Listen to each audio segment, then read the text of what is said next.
On s'est tous déjà fait opérer une seule fois dans notre vie, que ce soit pour une fracture ou pour les dents de sagesse. Mais aujourd'hui, je vais te parler d'interventions beaucoup moins fréquentes. Et franchement, elles me donnent encore plus froid dans le dos parce qu'elles touchent directement les yeux. Quand on se fait opérer, la plupart du temps, on est endormi complètement ou partiellement. Et on peut fermer les yeux tranquillement en attendant que ça passe. Mais pour les chirurgies dont je vais te parler, les patients doivent garder les yeux ouverts. Mais ne t'inquiète pas, si tu dois faire une de ces interventions un jour, il faut pas oublier que les chirurgiens opèrent des yeux comme toi, tu cuis des pâtes. Et tu as sûrement plus de risques de te faire croquer par un requin que d'avoir un problème pendant cette intervention. Ou peut-être pas en fait.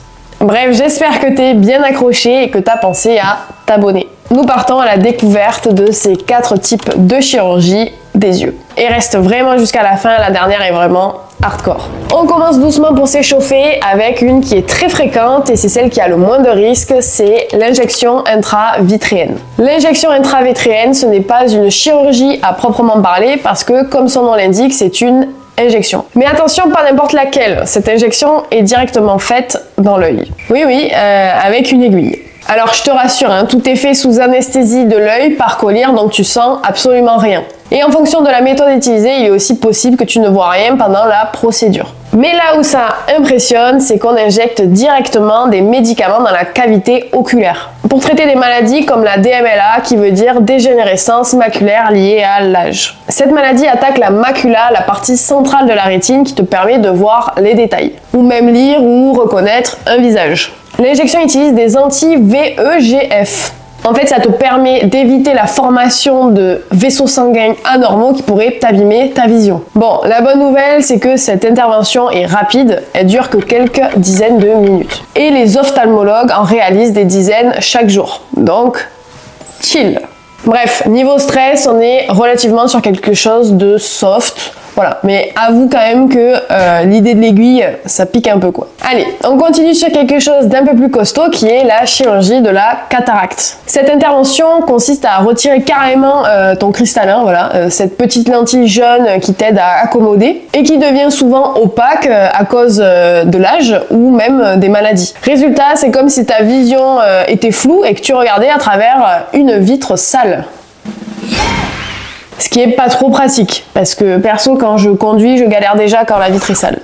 Bon, heureusement, c'est l'une des chirurgies les plus courantes et les plus sûres du monde. La chirurgie en elle-même est assez impressionnante sous anesthésie locale. Le chirurgien utilise une sonde ultrasonique pour casser le cristallin et l'aspirer, avant de le remplacer par un implant artificiel. L'avantage, encore, c'est que tu ressens aucune douleur et l'opération dure qu'une dizaine de minutes. Pour te donner une petite idée, chaque année, les ophtalmos réalisent 700 000 chirurgies de la cataracte en France. C'est pour vous dire qu'ils maîtrisent leur sujet quand même. Ah oui, et ce qui est encore plus bluffant, c'est la rapidité de récupération. Dès le lendemain, les patients vont déjà mieux, ils commencent à retrouver au bout de quelques jours une vision nette.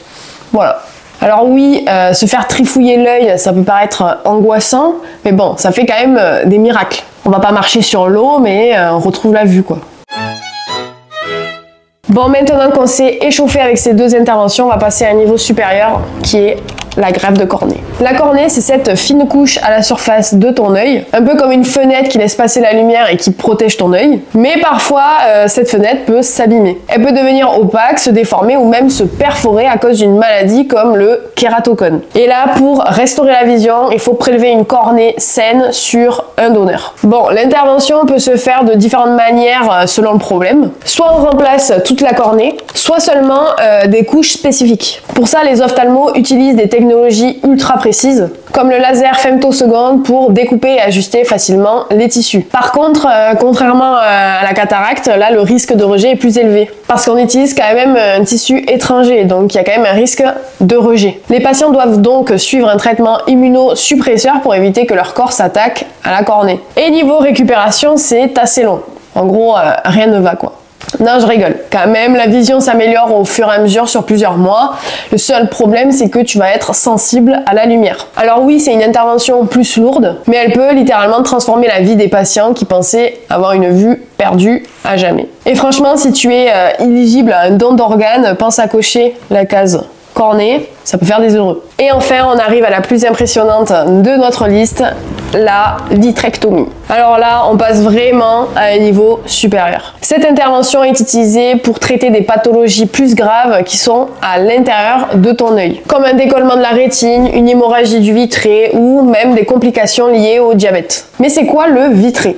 Imagine un gel transparent qui est à l'intérieur de ton œil et qui lui permet de donner sa forme. Pendant la vitrectomie, ce gel est complètement retiré pour que le chirurgien puisse accéder aux structures plus profondes de l'œil, comme la rétine. C'est là qu'intervient un arsenal d'outils ultra miniaturisés. Des instruments pour aspirer le vitré, des pinces pour manipuler la rétine et parfois même des lasers pour réparer les déchirures. En fait, c'est un peu Star Wars dans ton œil.